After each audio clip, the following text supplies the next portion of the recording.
Okay, so this is day 3 of trying to remove this paint from this garage wall. Yesterday was, how can I say, it was a bit of a struggle.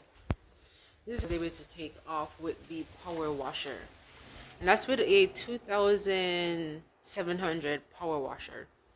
This paint is just like really on there. I'm not sure how many layers it is.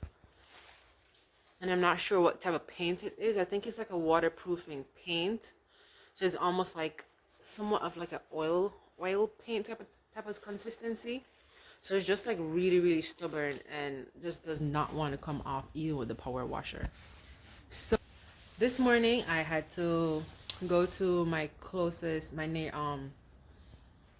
the construction company that's nearby me and buy a industrial grade paint remover, a 5-gallon bucket, heavy duty paint remover.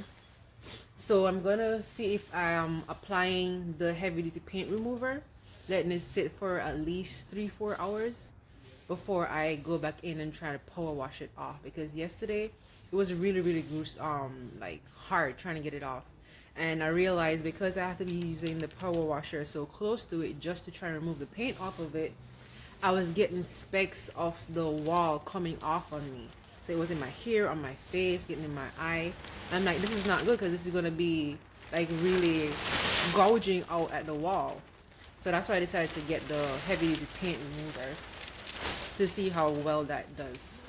I'm gonna show you guys the one that I got. So this is the paint remover that I got. Sure Clean Heavy Duty Paint Stripper, multi-layer paint remover. So the very fact that it said heavy duty and I got it from a construction company, I'm hoping that it's almost like a guarantee that it'll definitely move the paint without me having to use the power washer so close to the wall. So I'm gonna start the application, leave it on there. Just got from work, that's why there's bags underneath my eyes. Just got from work, I'm gonna leave it on there, go take a nap, and then by the time I get up from work, get up from taking a nap and start power washing, I'm hoping that it'll come off easy.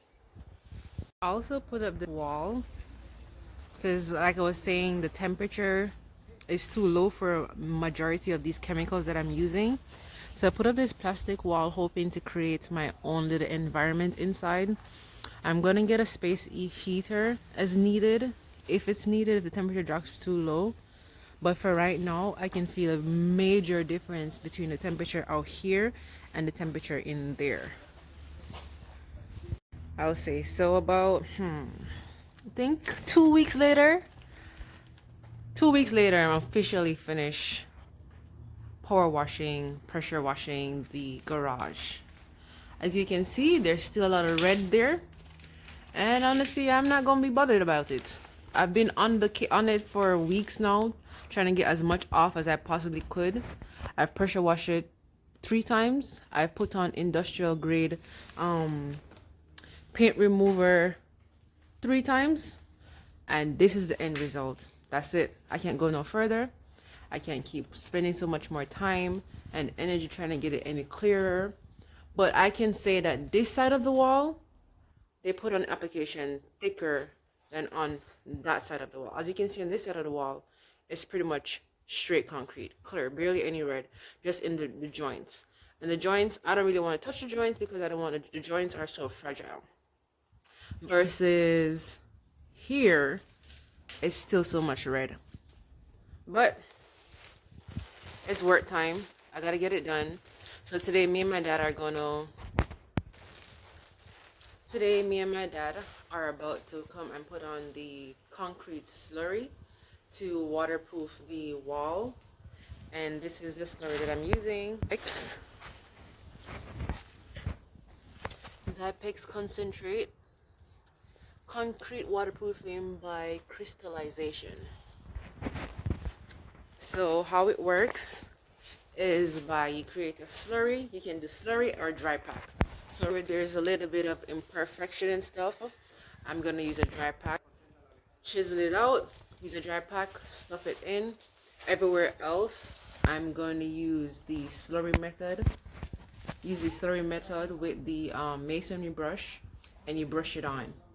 Might be 1 or 2 coats. It depends on how thick I'm trying to go for it. And then it works by water activation. So water, it needs to be initially SSD, which is surface saturated dry, which is the brick is saturated but it's dry to touch.